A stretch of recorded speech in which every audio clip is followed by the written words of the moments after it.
Pourquoi faire de l'économie de la connaissance? Pour une raison très simple, qui est que, comme la connerie, la connaissance est infinie. Et ça change tout quand vous y réfléchissez bien, parce que les matières premières ne sont pas infinies. Mais la connaissance est infinie.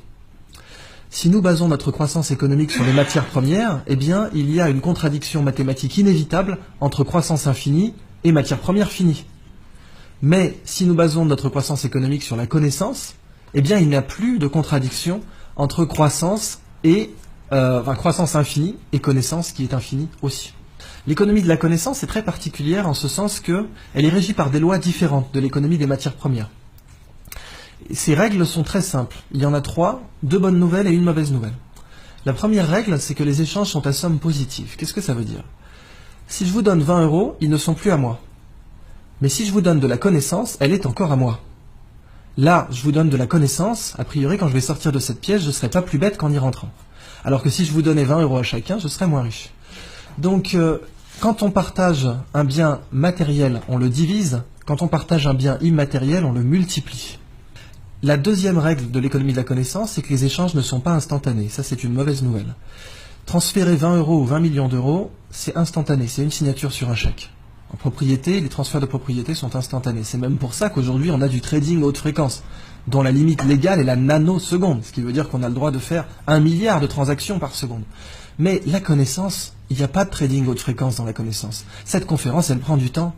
Transférer de la connaissance, ça prend du temps. Je ne peux pas vous donner la physique quantique en 2 minutes. Et la dernière règle est une bonne nouvelle, c'est que les combinaisons de connaissances ne sont pas linéaires. Qu'est-ce que ça veut dire? Ça veut dire que quand vous prenez 20 € et 20 € et que vous les mettez ensemble, ça fait 40 €. Mais quand vous prenez 1 kilo de connaissances et que vous le réunissez à un autre kilo de connaissances, ça fait 3 kilos de connaissances. Quand vous regroupez 2 connaissances, ça crée systématiquement une tierce connaissance, qui est au pire triviale, mais non nulle, et au mieux révolutionnaire. Eh bien donc le biomimétisme s'inscrit dans ce paradigme de l'économie de la connaissance, et c'est là que je veux que vous voyez vraiment à quel point c'est une révolution sociale, environnementale, avant d'être une révolution technologique. Et le biomimétisme, c'est la science qui dit « la nature est une bibliothèque, lisez-la au lieu de la brûler ». La nature, en fait, elle est high-tech. Ce petit coquillage, il produit une toxine. La muconotoxine, c'est un cône du Pacifique, très dangereux, mais si vous avez des gants, aucun danger, puisque le dard ne pénètre pas un gant de plongée. Ce coquillage, il est vendu à 3 $ sur les marchés parce qu'il est joli.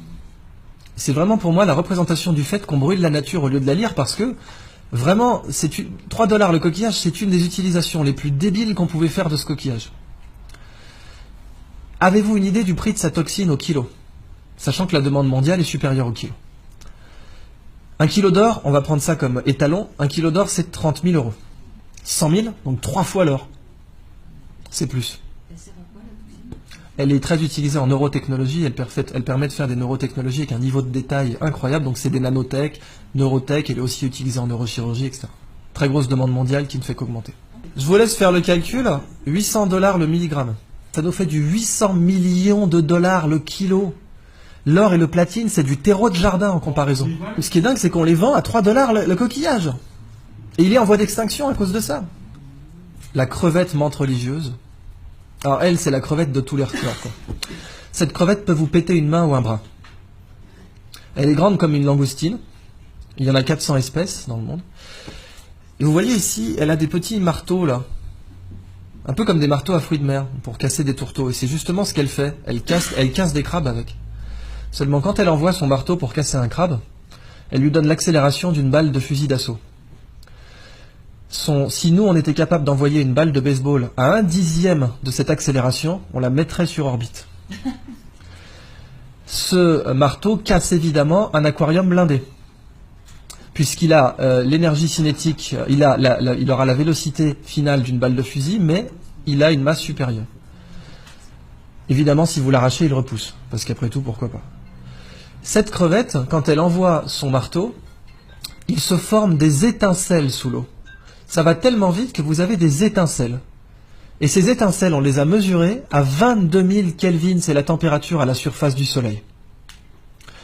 Quand cette crevette envoie ses marteaux, il se forme une bulle d'air autour, qui s'appelle une bulle de supercavitation. La supercavitation a été étudiée au départ par l'armée russe pour faire des torpilles qui peuvent aller à plus de 150 km/h sous l'eau. Et aujourd'hui beaucoup plus, paraît-il. Les torpilles Shkval, dont les Russes ont donné la technologie à l'Iran, ce qui serait une des grandes raisons pour lesquelles les Américains n'ont pas déployé de porte-avions trop proches des côtes iraniennes, parce que ces torpilles peuvent sniper un porte-avions. Les Chinois prétendent, avec la technologie de supercavitation, avoir mis au point un sous-marin qui pourrait faire 500 nœuds sous l'eau, en se déplaçant dans une bulle d'air. Et la supercavitation aujourd'hui, le meilleur modèle d'étude que vous avez, c'est cette crevette. Mais c'est pas fini. Cette crevette, ses yeux, parce qu'après tout, si la nature est une bibliothèque, chaque espèce est un livre entier. Moi, je vous ai parlé que du chapitre marteau, mais je peux vous parler du chapitre yeux. Les yeux des chiens ont 2 types de cônes différents pour reconnaître les couleurs. 2 types de cônes. Nous en avons 3. Les chiens sont donc des daltoniens par rapport à nous. Cette crevette en a 16. Ça veut donc dire que nous sommes un tiers d'un tiers de daltoniens par rapport à elle. Elle est très colorée, mais la couleur que nous on voit, ce n'est rien par rapport à celle qu'elle voit. 16 cônes. Les Américains se sont inspirés de ces yeux pour concevoir une caméra qui permet de détecter rapidement les cellules cancéreuses dans les biopsies. C'est une caméra bio-inspirée tirée des yeux de cette crevette. Et les yeux de cette crevette possèdent l'écran solaire le plus efficace connu de l'homme. Les mycosporine-like aminoacides, qui sont des écrans solaires naturels, produits par les espèces pélagiques. Ces écrans solaires sont très intéressants commercialement parce que nos écrans solaires sont des perturbateurs endocriniens pour les coraux. Et quand on se baigne avec de la crème solaire, eh bien, on détruit les coraux. Si on avait ces écrans solaires, on serait mieux protégé et on ne détruirait pas les coraux. Dans le biomimétisme, un écosystème inexploité, c'est comme une nappe pétrolière. Sauf que, quand vous l'exploitez, vous ne le détruisez pas. Vous prenez le livre, vous en faites une photocopie et vous le remettez en rayon. Et en plus, il y a beaucoup plus d'argent à faire comme ça. Donc c'est juste plus rationnel de faire comme ça.